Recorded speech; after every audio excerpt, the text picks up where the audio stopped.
Confusion is because our wish, our ego drives us in one particular direction. That's why, in heartfulness way, we try to clean ourselves and prioritize what is important in life.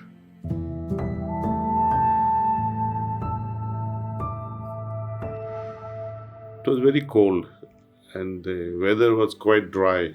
Humidity was almost hardly 20% or 25%. So what he did, he called me, Kamlesh, come up. So I sat near his feet and he scratched his hand with a nail like this. So there was a white line. He said, the water is flowing through this canal. I said, yes, master. Then he scratched his hand again and made another canal out of it. He said, do you understand? I said, no, Babuji. Then he made another one. He said, look, when there was a second one, 50% power was reduced. When there was a third channel, now power has reduced tremendously. I said, yes, master, I understand now. At that time, I was 19 years of age. And this little knowledge helped me a lot. That whenever you are doing something, create one channel of mind. Do one thing good at a given time. Don't try to dilute your mind in multiple directions. That will not justify anything at all. It is good to do one thing completely, perfectly, in the most beautiful way, rather than attending 100 things and accomplish nothing as a result. You are not justifying anything. When you take your meals, enjoy it. When you drink water, pay full attention to it. When you are listening, pay full attention to others when they are talking. Don't try to interrupt and say, oh, I know better, and start arguing. Often when we talk with each other, the person who listens is ready to jump on with the arguments. When he's not even listening, he's trying to create answers in the mind as a counter. But we have to listen perfectly, the other individuals. Try to absorb that. Try to understand where from they are coming. Having understood it, think over it before you respond. Have a pause. Because when you pause peacefully, it creates a new level of poise. And in this poise, it becomes almost meditative. You see? But you cannot create meditative state unless you have already created it before. That's why every morning we meditate and make sure that my attention, my consciousness, which Lord Krishna talks about in Gita, Chitta. Patanjali also talks about Chitta Vritti Nirodha, is yoga. How we regulate our Chitta. And the only way to regulate our Chitta, our mind, our consciousness, is through meditation and meditation alone. There is no other way.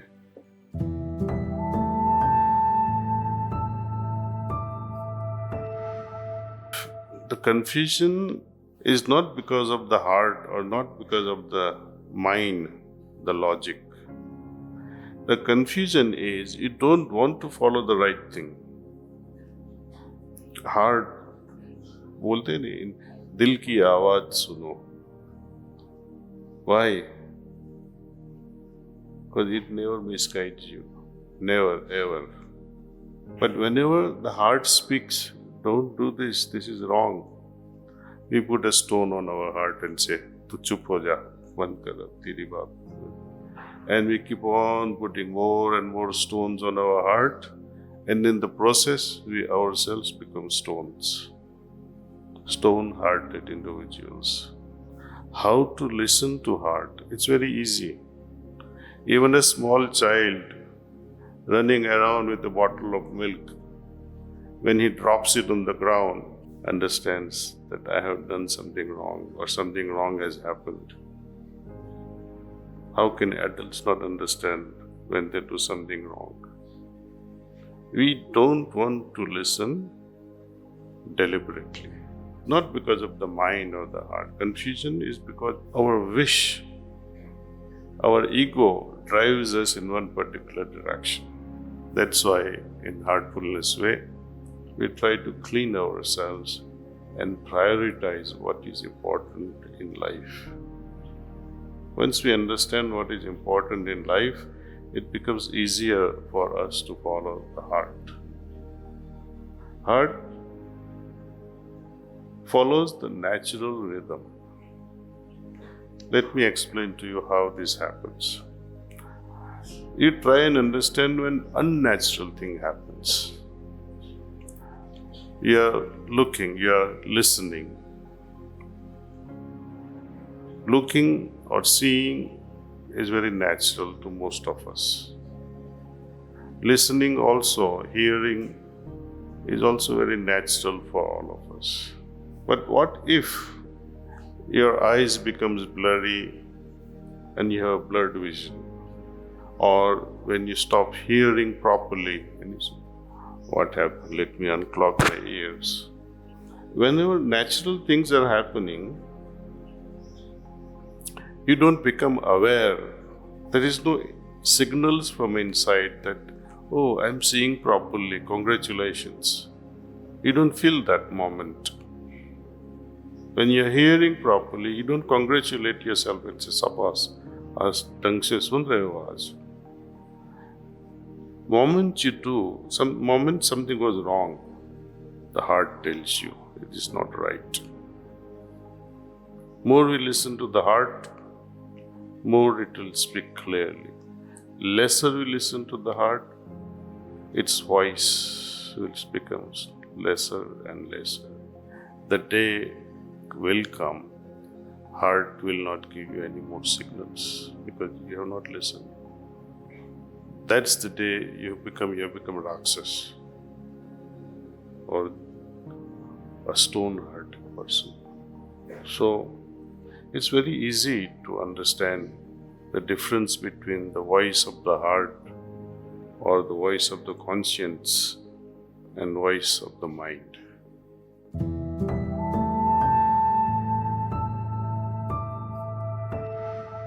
In general, we understand wishes and desires to be similar or synonymous or the same, but they have a degree of intensity behind it. It's like a seed that becomes a little sapling, and sapling becoming a tree. So, from that perspective, if you look at desire and wish is a subtle form. Like it's just a seed, and when it becomes a sapling, it becomes a desire. So, if we can remove this wish from the beginning itself, you start thinking, oh, I wish I had this. And you keep on thinking about wish, it becomes desires. So, Babuji thought, if we can remove the seeds before they germinate, it's like weeds in the farm. See, which interferes with the main crop. Our main aspiration is God realization. Seeds of wishes are like weeds. And once these seeds become sapling, it becomes into desire. And once it springs up, it grows into a desire like a whole tree, then it's very difficult to remove it. So he said, better you remove it while it is small. Just as, a small creeper or a small plant, you can groom it, you can mold it, you can shape it the way you want. But once it becomes a hard tree, you cannot tame it, you cannot bend it. Your own desires and wishes, once you cut it before it becomes a tree, it is better. So don't go on entertaining wish after wish after wish. Just put a stop to it. That does not mean you should not think of your needs. So when you talk of Gita, there are two distinctions, Karma and Shrama. Karma is something that you do for Brahma Vidya. Lord Krishna tells, Karma nyeva adhikaraste. You have adhikar on your karma to realize God. But Shrama, When we perform Shrama, means when we do some labor work, when we go to office, when we go to business, or even when you have to buy a ticket, you have to do something, no? You have a goal in mind. You have the fruit of your action in front of you. If you have to go to Mumbai from wherever you are, you have to buy a ticket, either by a train, bus, or a flight. So your destination, your fruit of your action, that I have to be in Mumbai. So I'll have to do something. The goal is first. Here we are already thinking of fruit of my action ahead of time, but that is in the material world. That is in the world of materiality, bhautik jivan. That Shram, I have a duty, and I have a greater duty towards Brahma Gyan, that is karma. And I cannot demand the fruit of karma, fruit of my tapasya. I cannot demand the results from God or the Guru. It is up to them. It is up to God's wish and desire to shower the fruits. That's why we surrender. Saranagati, let thy will be done. Whatever you decide, I accept. That is in the field of karma, Brahma Vidya. See, because the meaning of the words, they keep changing.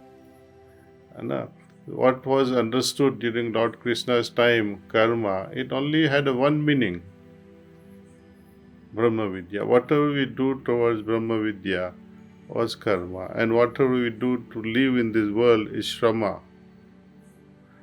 You know, before 1970 also, these words were very famous, gay. Gay in 1970s or before that, it was known as, oh, I'm so happy. But if you say, I'm a gay today, then it has a different meaning today. So the meaning of the words, they keep changing. So similarly, we have to understand wish and desire with the right mold of mind.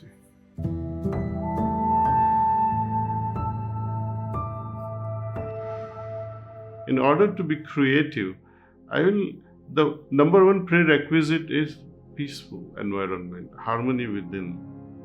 How can I have that harmony within myself? Only through contemplative mind. And how can this contemplative mind adjust itself unless it remains focused? If my mind is not focused, I cannot contemplate. If I cannot contemplate, I cannot be in harmony within myself. And if there is no harmony within myself, I cannot be at peace. So the key somewhere lies in focusing my mind, training my mind, and how to focus on a cherished object that is going inward, being immersed in that state of love we call God. So the steps are very simple. Meditation trains my mind, helps me focus my mind, which in turn leads to contemplative mind, leads to harmony, leads to peace. And this peace is the mother of all. Only when you are peaceful, you can be happy. Only when you are peaceful, you can be creative. Only when you are at peace, you can approach God. So peace, I think it's a canvas. You can paint whatever you like afterwards. We focus on what children consume on screens, but ignore what they consume from us. Watch the next video to understand this deeper influence.